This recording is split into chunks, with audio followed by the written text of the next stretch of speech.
Chapter 33. On Dedication and Rejoicing. Maitreya. When, Reverend Subhuti, we consider a Bodhisattva's meritorious work which is founded on his rejoicing at the merit of others, and which, having been made common to all beings, has been dedicated to their supreme enlightenment, and that without taking anything as a basis, and if we compare that with the meritorious work of all beings founded on rejoicing, and with the meritorious work founded on giving, on morality, on meditational development on the part of those who have set out in the vehicle of the disciples or in that of the Pratyekabuddhas, then a bodhisattva's meritorious work founded on rejoicing which, having been made common to all beings, has been dedicated to their supreme enlightenment, is declared to be the best, the most excellent and sublime, the highest and supreme, with none above it, unequaled, equaling the unequaled. And why? Because the meritorious work founded on giving, morality, and meditational development of all those who belong to the vehicle of the disciples and Pratyekabuddhas aims at the taming of their own self, the appeasing of their own self, the parinirvana of their own self, and so do their spiritual practices, such as the 37 dharmas which act as wings to enlightenment, etc. to the 6 super-knowledges. But a bodhisattva's meritorious work founded on rejoicing is dedicated to the supreme enlightenment for the taming of all beings, for their appeasing and parinirvana. So far about the function of dedication.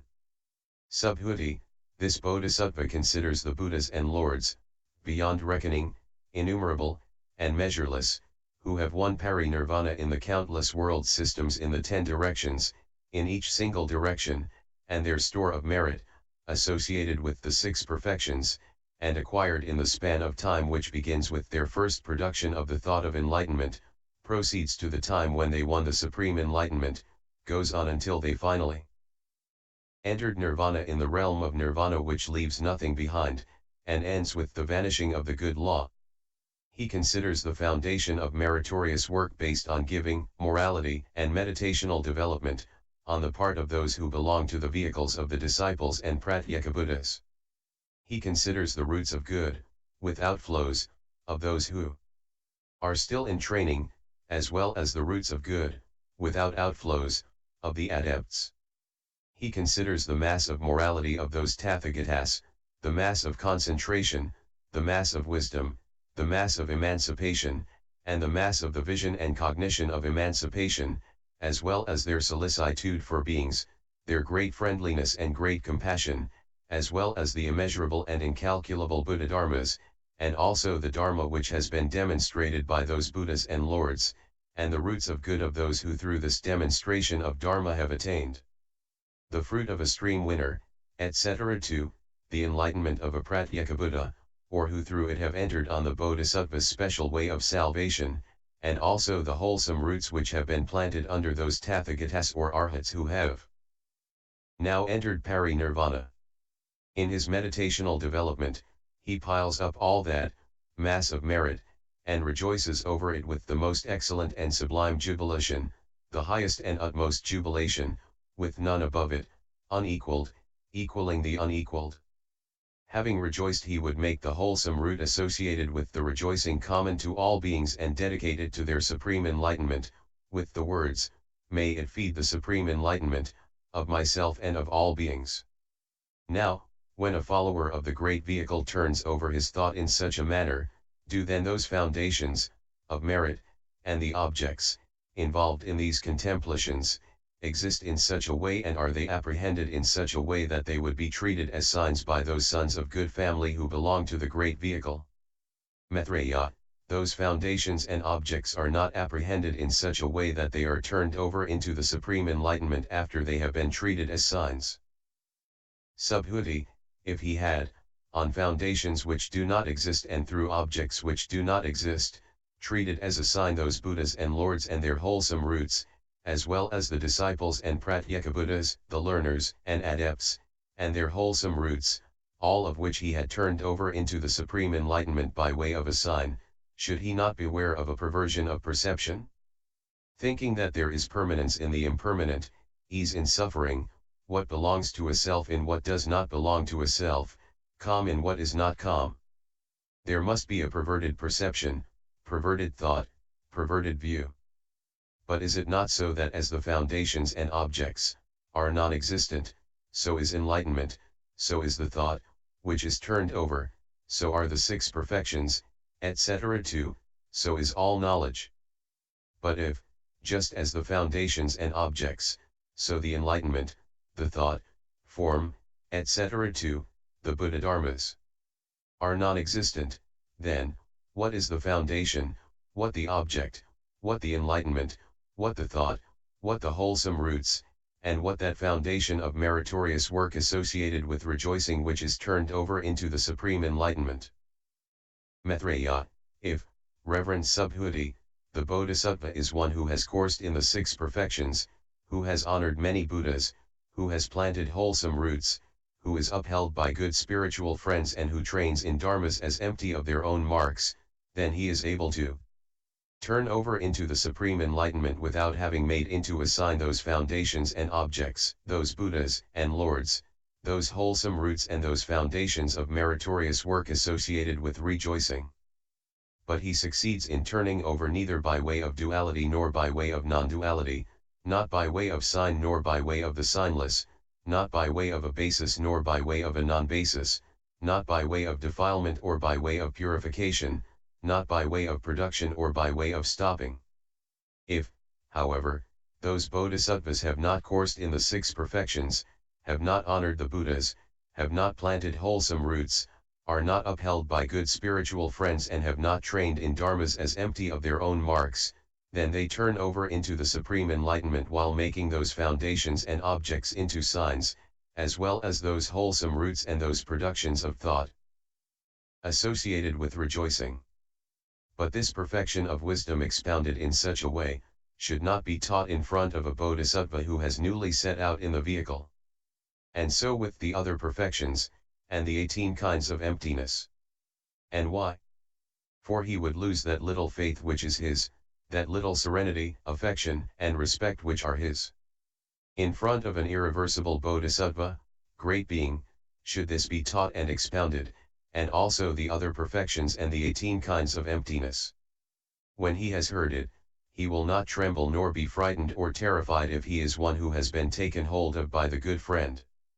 If he is upheld by the good friend, has done his duties under the jinas of the past, has planted wholesome roots and honored many Buddhas, then a bodhisattva can turn over into the supreme enlightenment the foundation of meritorious work associated with rejoicing.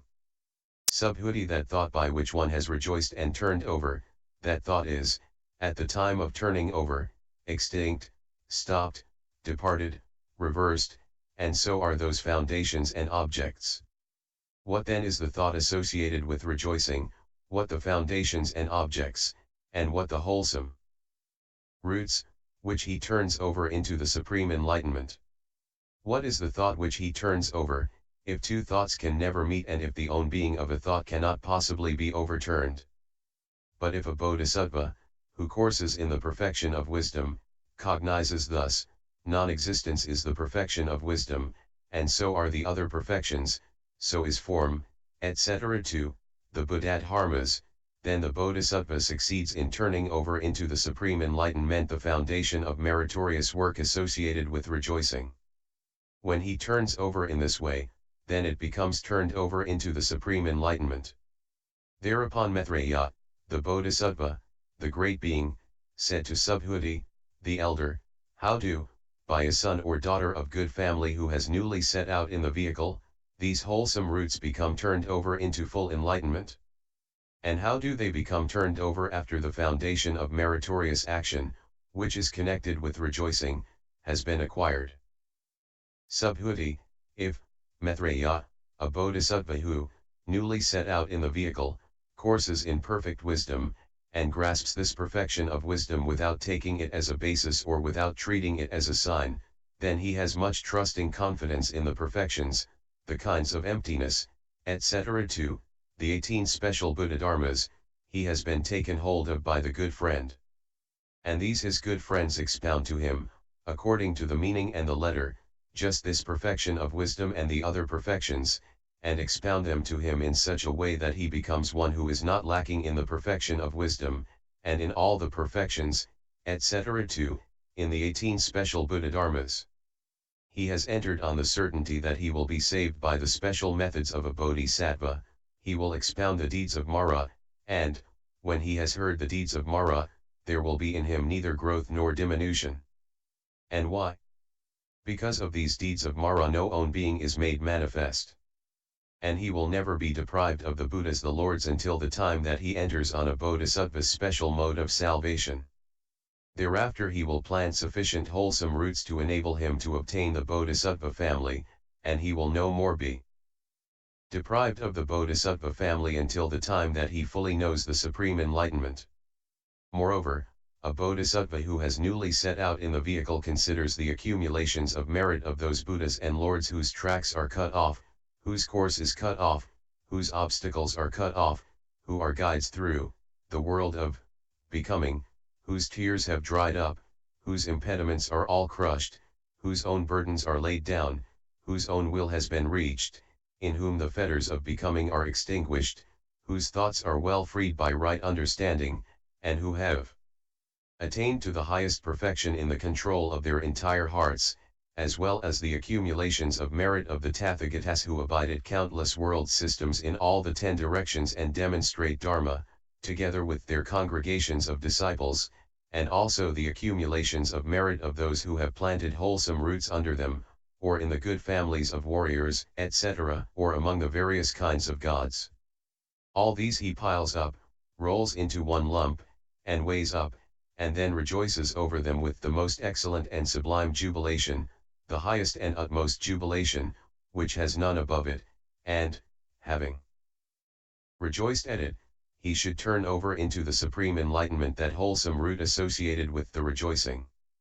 Maitreya, if, Venerable Subhuti, a bodhisattva who has newly set out in the vehicle has brought to mind all the wholesome roots of those Buddhas and Lords, together with their congregations of disciples, and if, after having rejoiced over them with the best, etc. 2, with the utmost jubilation, he turns them over into the supreme enlightenment, how is it that the bodhisattva does not have a perverted perception, perverted thought, or a perverted view?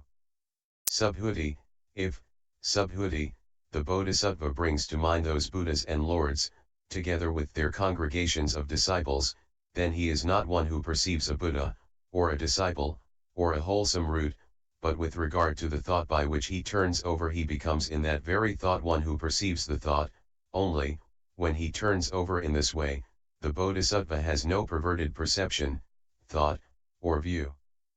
But if the bodhisattva, having brought to mind those Buddhas and Lords and those wholesome roots, makes them into a sign, and, having made them into a sign, turns them over into the supreme enlightenment, then this turning over amounts to a perverted perception, thought, and view. If again a bodhisattva wisely knows those Buddhas and Lords, and those wholesome roots, and the thought by which he brings them to mind as just extinct, and if he reflects that what is extinct that cannot be turned over, and that this, extinction, is the very dharmic nature of the thought by which he turns over, as well as of that which he turns over and of that into which he turns over. If he turns over in this way, then he turns over evenly and not unevenly, not wrongly. It is thus that a bodhisattva should turn over.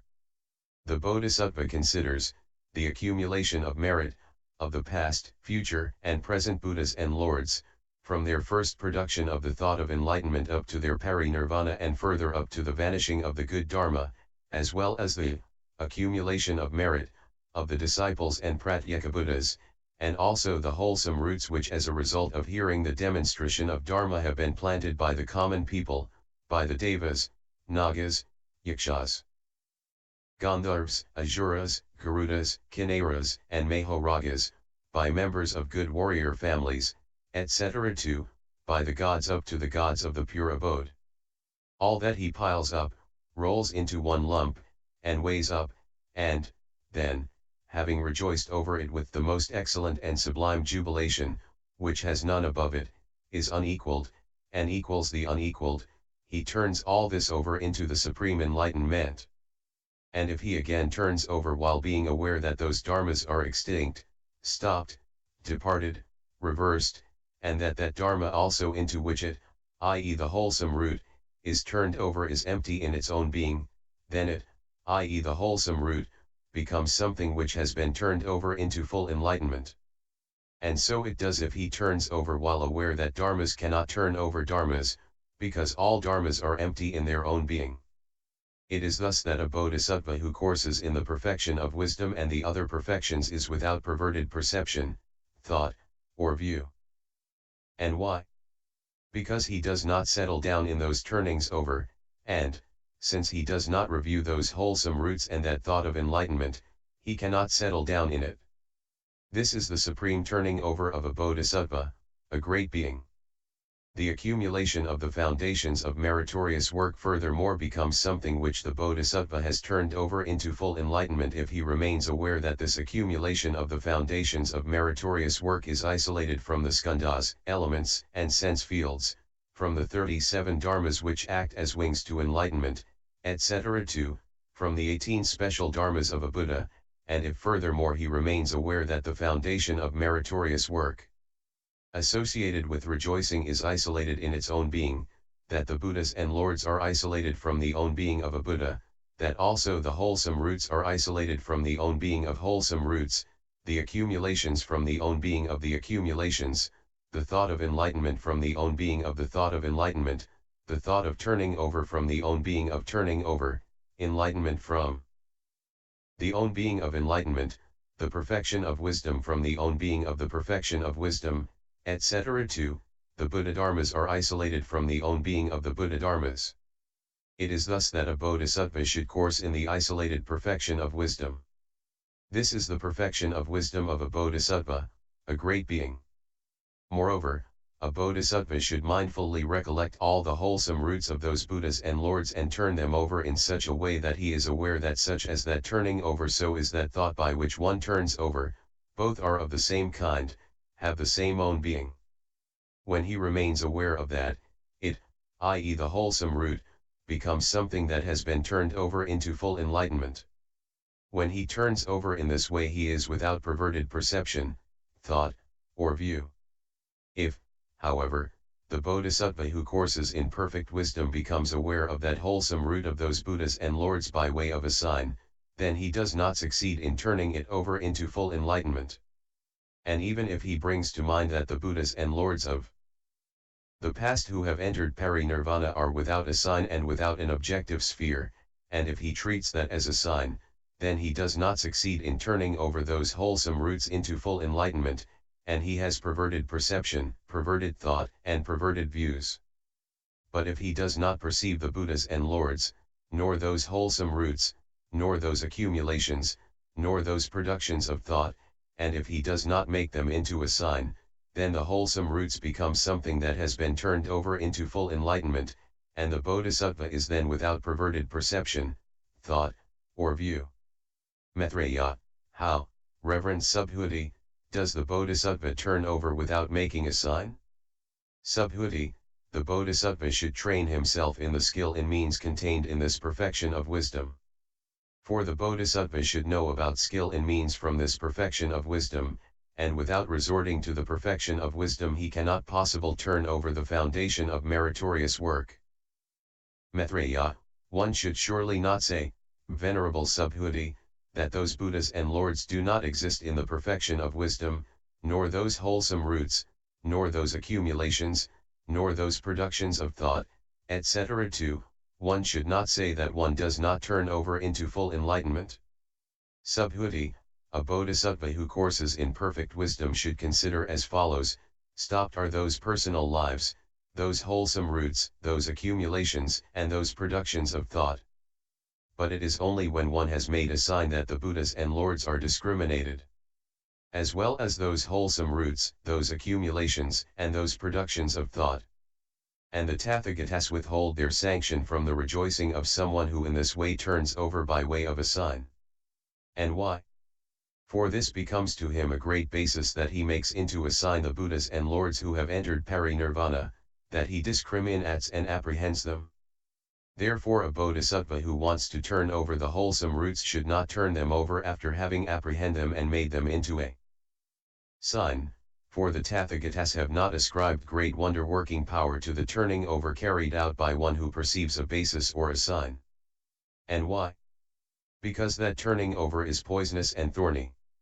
It is just as with food that seems excellent, but has been mixed with a poison which is concealed under its, apparently desirable, color and taste. Some foolish person might think that it should be eaten. When he eats it, it appears good in its color and taste, but its transformation, in someone who eats it, leads to a painful conclusion.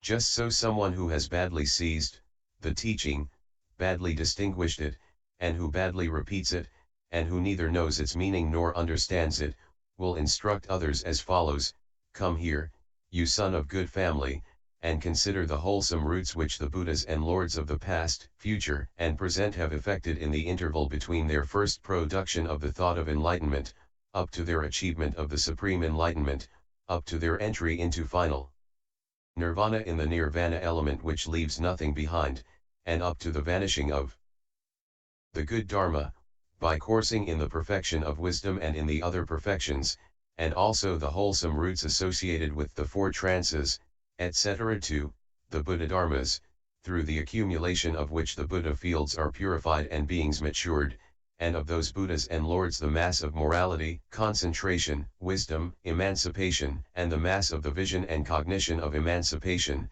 as well as their cognition of the knowledge of all modes, the cognition of the state of being always mindful, the dwelling always in even-mindedness, and also the wholesome roots affected by the disciples and by those predestined to Pratyekabuddhahood, and also the wholesome roots affected by gods, Nagas, Yakshas, Gandharvas, Asuras, Garudas, Kinnaras, and Mahāragas, and, then, having piled all these up, rolled them into one lump, and weighed them up, turned them over into the supreme enlightenment.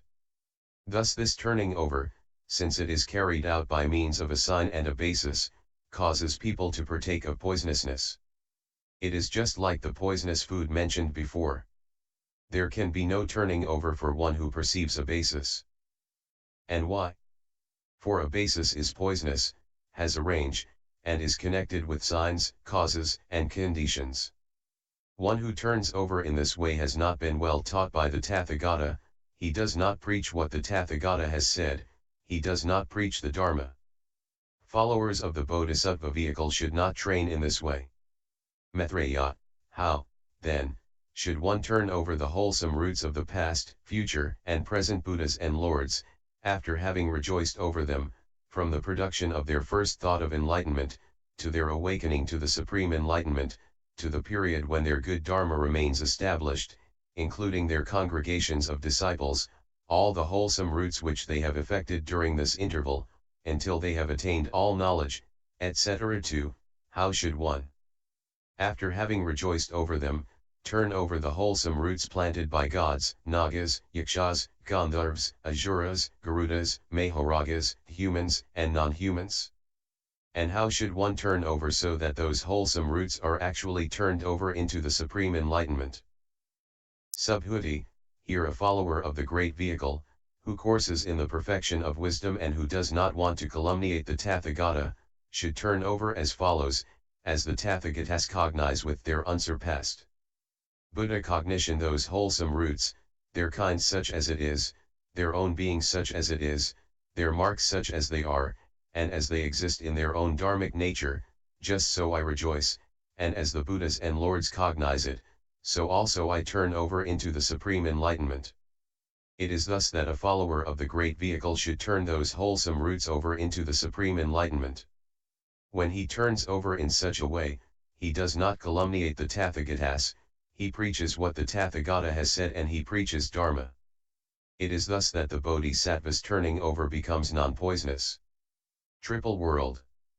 Furthermore, someone who has set out in the great vehicle and who courses in the perfection of wisdom, should turn over those wholesome roots while he realizes that form is unincluded in the world of sense desire, the world of form and the formless world, and so are feelings, etc. to, conditioned co-production, and so also the perfection of wisdom and the other perfections, and so suchness, Dharmahood, the element of Dharma, the reality limit and the unthinkable element, and so are a Tathagata's morality, concentration, wisdom, emancipation, vision, and cognition of emancipation, his knowledge of all modes, his state of being always mindful, and his always dwelling in even-mindedness.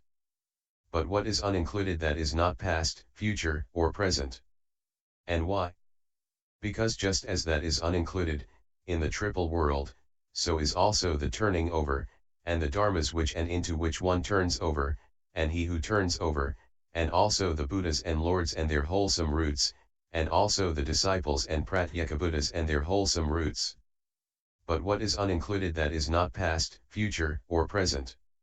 If, however, the Bodhisattva who courses in perfect wisdom perceives that form, etc. too, the Tathagatas, state of always dwelling in mindfulness are unincluded in the triple world, and that which is unincluded is not past, future, or present, he must remain aware that it is not possible to turn over these dharmas by way of a sign or a basis.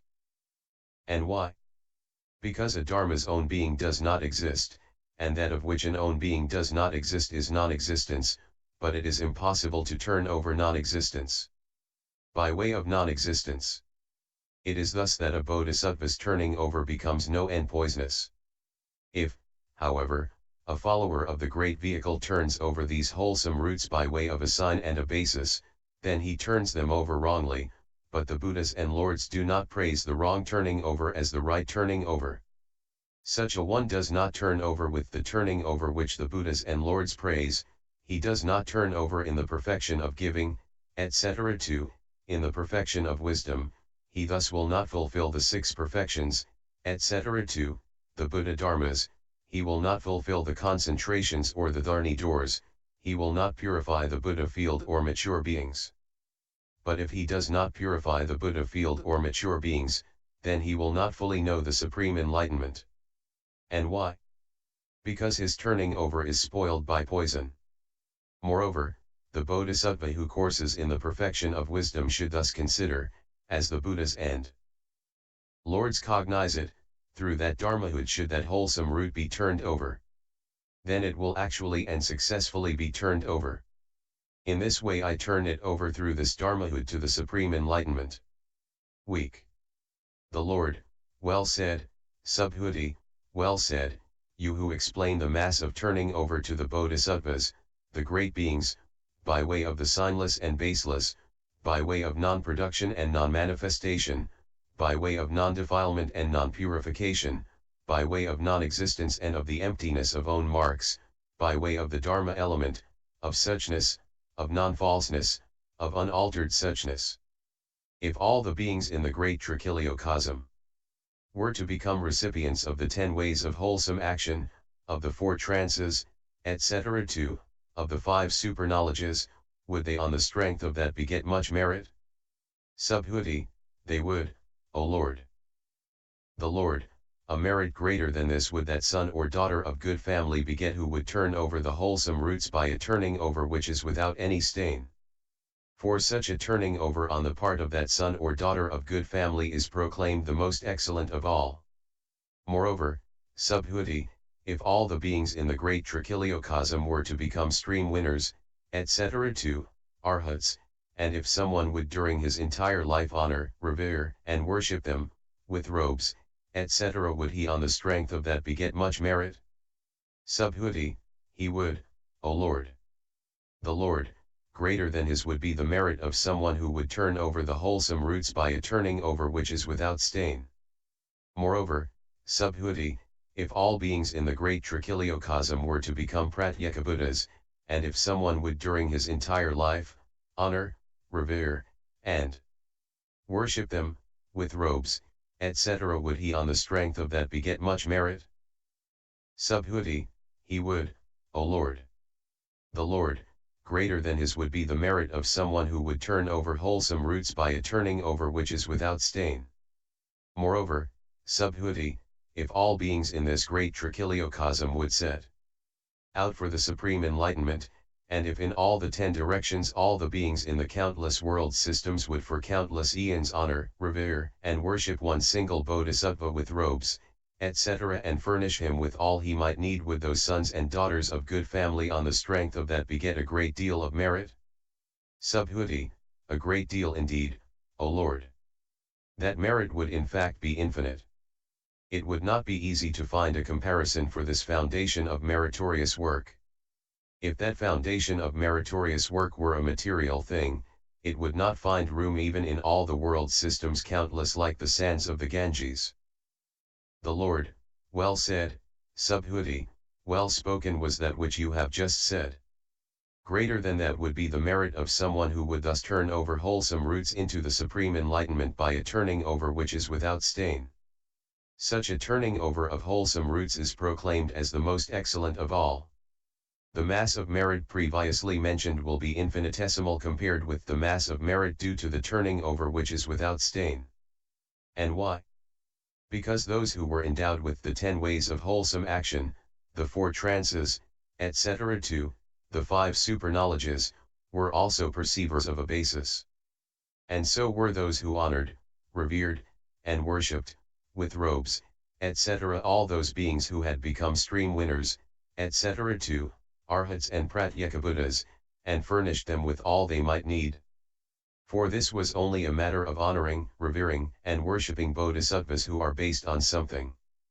Thereupon the 4 great kings and 20,000 gods belonging to their host paid homage to the Lord with folded hands and said, "A great transformation surely, O Lord, is this, turning over, by which the bodhisattva, the great being, with his skill in means, in a manner which takes nothing as a basis, which is without stain, which is without a sign, turns over those wholesome roots into the utmost, right, and perfect enlightenment, and turns them over in such a way that he approaches neither duality nor non-duality." Thereupon Sakra, chief of gods, together with 100,000 gods of the 33, worshipped the Lord with heavenly flowers, incense, lamps, perfumes, wreaths, ointments, aromatic powders, garments, parasols, banners, and with music from heavenly musical instruments and cymbals. And they spoke as follows, a great transformation non-duality.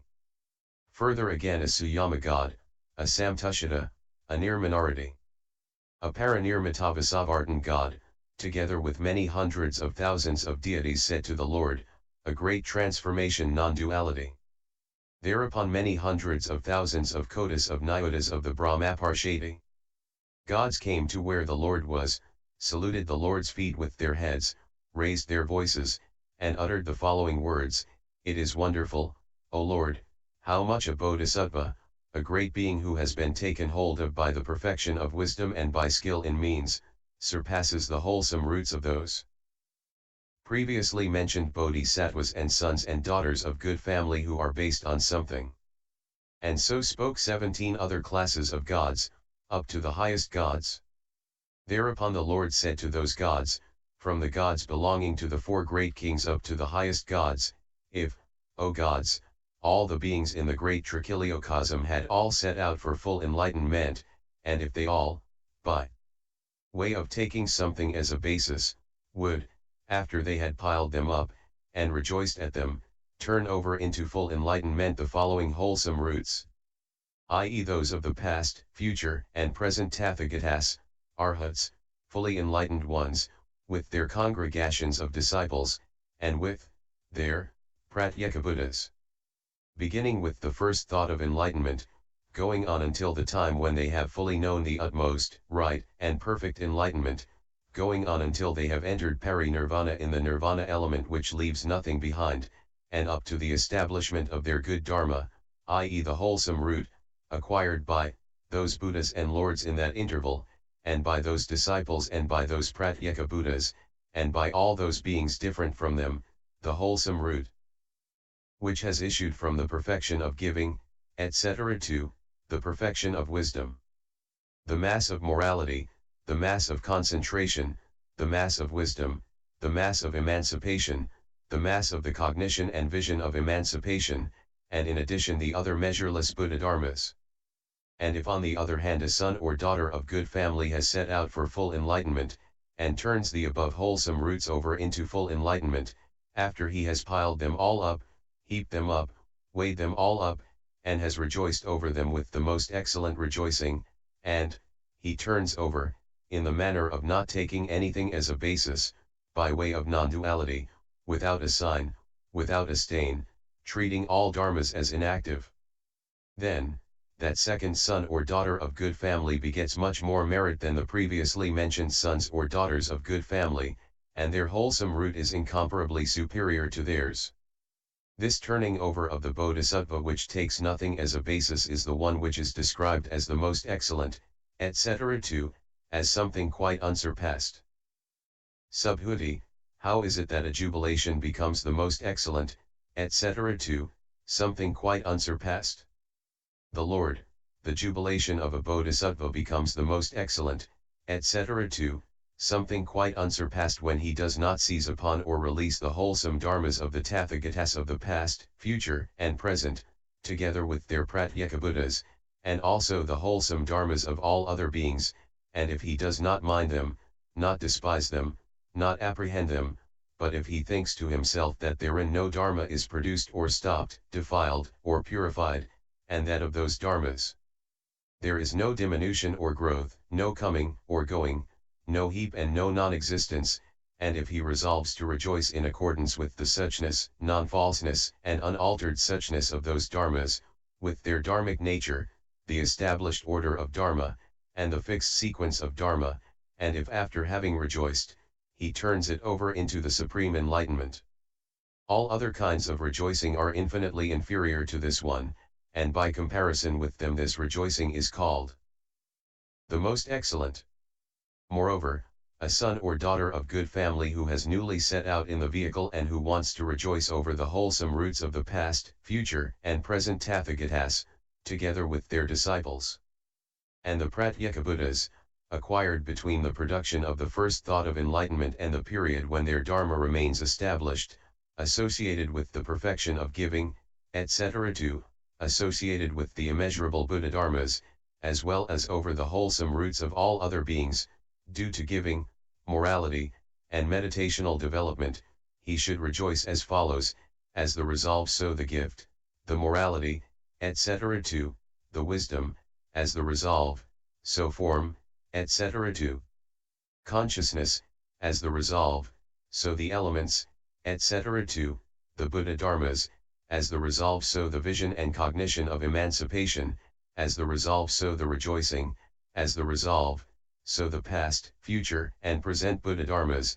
as the resolve, so the Buddhas and Lords, as the resolve, so the full enlightenment of those Buddhas and Lords, as the resolve, so the parinirvana of those Buddhas and Lords, as the resolve, so the disciples and Pratyekabuddhas of those Buddhas and Lords, as the resolve, so the parinirvana of the disciples and Pratyekabuddhas, as the resolve, so the dharmahood of those Buddhas and Lords, as the resolve, so the dharmahood of those disciples and Pratyekabuddhas, as the resolve so is the dharmahood of all dharmas and of all beings who are unliberated, devoid of calm, undefiled, and unpurified, the dharmahood of those dharmas which are unborn, unarisen, unproduced, and unstopped.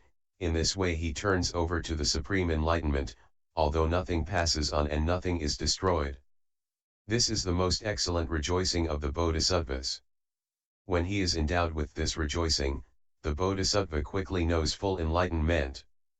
Moreover, subhuti, if some follower of the great vehicle should during the whole of his life honor, revere, and worship, with robes, etc. those Buddhas and Lords, together with their congregations of disciples, who abide in all the 10 directions, in each single direction, in the world systems countless like the sands of the Ganges, and would give them everything that they might need, and if day and night he would put forth zeal to honor, revere, and worship those Buddhas and Lords, with flowers, etc., and if, by way of taking something as a basis he would stand in morality, develop patience, exert vigor, enter into trance and develop wisdom, and if on the other hand someone who has set out for the supreme enlightenment, coursing in the 6 perfections without taking anything as a basis, turns these wholesome roots over into the supreme enlightenment, then compared with his accumulation of merit and his accumulation of wholesome roots, the previously mentioned accumulation of merit is infinitesimally small.